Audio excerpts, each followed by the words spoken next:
Itu yang diharapkan karena pada Januari 2025 kemarin sepertinya minim sekali betul.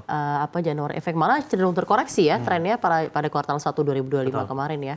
Di kisaran berapa tuh kalau tidak salah 6.000 lah ya. Ya begitu. 6.000 ya. Jadi tapi sebenarnya untuk ruang pertumbuhan IHSG di 2025 ini patut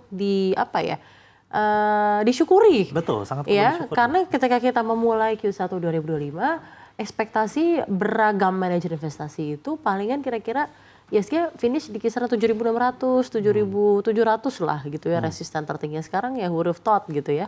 Sekarang bisa sampai 8.600-an, belum lagi kalau misalnya sekarang Anda melihatnya ini momen untuk membeli lagi gitu ya, sedang berada di 8.600-an, bisa ditutup dengan jangkauan resisten yang lebih tinggi lagi gitu ya. Betul. Sampai akhir tahun. Baik, prospek apa ya masih menarik dari segi ruang-ruang pertumbuhan harga atau juga mungkin menurut Anda emiten-emiten yang somehow sebenarnya masih undervalued begitu?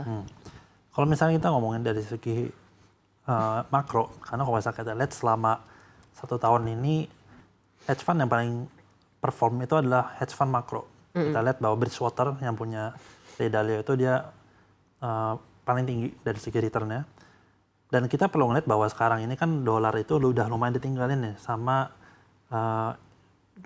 uang-uang di dunia ini. Karena pertama kita lihat bahwa dedolarisasi ini semakin nyata karena masing-masing negara punya kepentingan kayak lebih individualistis karena negara. Karena ada dedolarisasi ini kan mau nggak mau akhirnya safe haven lagi, kecenderungan menaruh uang di tempat safe haven dolar itu lebih minim. Nah akhirnya kita lihat nih sekarang dalam waktu beberapa tahun terakhir dari 2023 kemarin bahwa 2024 kemarin emas ini mulai naik nih. Emas ini mulai naik akhirnya ngebuat juga ini sebagai alternatif investment juga karena kalau misalkan dolar udah hilang kepercayaan segala macam itu mau nggak mau kan orang juga jadi akhirnya kita mikir juga dipaksa untuk taruh di lebih risky aset. Tapi di pasar di risky aset itu juga kita ngeliat S&P itu udah naiknya udah all time high, terus Nasdaq juga udah tinggi banget, terus juga kita lihat dari DJI juga udah tinggi banget, IHSG juga udah tinggi gitu. Banyak indikator-indikator yang menyatakan bahwa ini tuh udah sangat-sangat jenuh marketnya, jadi udah naik banget dan potential bubble-nya semakin nyata. Dan kita tahu Michael Burry juga ada sempat ngomong juga bahwa bubble ini nyata. Jadi dengan keadaan seperti ini kan mau nggak mau pindahnya ke emas, karena emas itu kan mau nggak mau kan jadi underlying itu nggak ada. Emas itu underlying benar-benar pure liquidity dari market dan itu. Dan seperti sudah investasi ancient lah ya. Betul. Investasi yang sudah ada sejak bahkan market belum ada. Lama banget itu. Dan bank sentral juga kita lihat kan sekarang juga banyak yang membeli emas segala macam itu.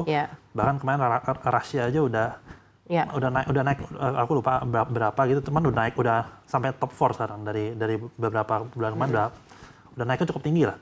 Ini kan nunjukin juga bahwa sebenarnya adopsi di gold terhadap bank sentral ini cukup tinggi dan kita bisa ngeliat bahwa potential gold yang akan dibeli nanti sama tahun depan kan Jerome Powell bakal turun dari jabatannya. Betul. Dan most likely kayaknya bakal diganti sama Kevin Hassett. Dan ini kan Kevin Hassett itu sangat-sangat pro growth. Dan kalau misalnya itu benar terjadi pro growth berarti kan suku bunganya rendah ya dijaga. Betul, dia pengen suku bunga rendah dan karena dekat sama Donald Trump juga dia pengen suku bunga rendah kan akhirnya ya udah kan investor juga bingung dong kalau misalkan ini dari segi suku bunganya rendah, returnnya rendah ya mendingan ke emas lagi. Emas lagi itu saham-saham juga dari segi indeks juga udah tinggi banget dan orang bingung maksudnya ya udah mau nggak mau kan gold.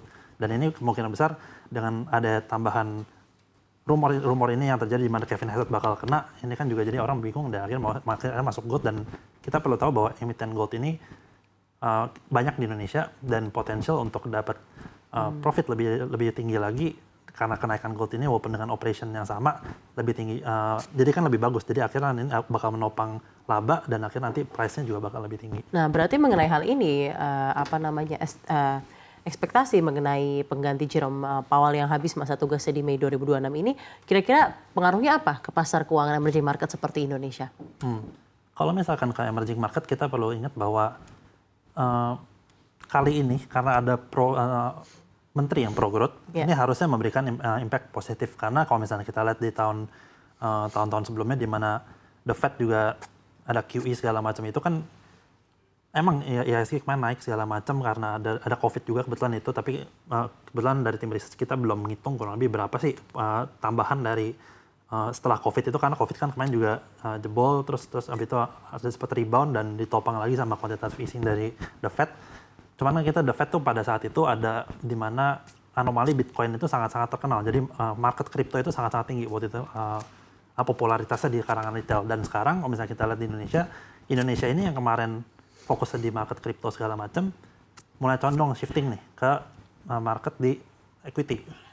Dan kita lihat dengan ada potensial retail-retail yang masuk ke equity ini dan ditambahin likuiditas, ini makin tambah lagi untuk bisa memberikan impact positif. Karena kalau misalnya kita lihat sangat ada korelasi di mana QE dan juga pemangkasan suku bunga dari The Fed ini memberikan insentif tambahan ke indeks-indeks terutama di Indonesia ini juga pasti ada. Kurang lebih begitu. Gelsan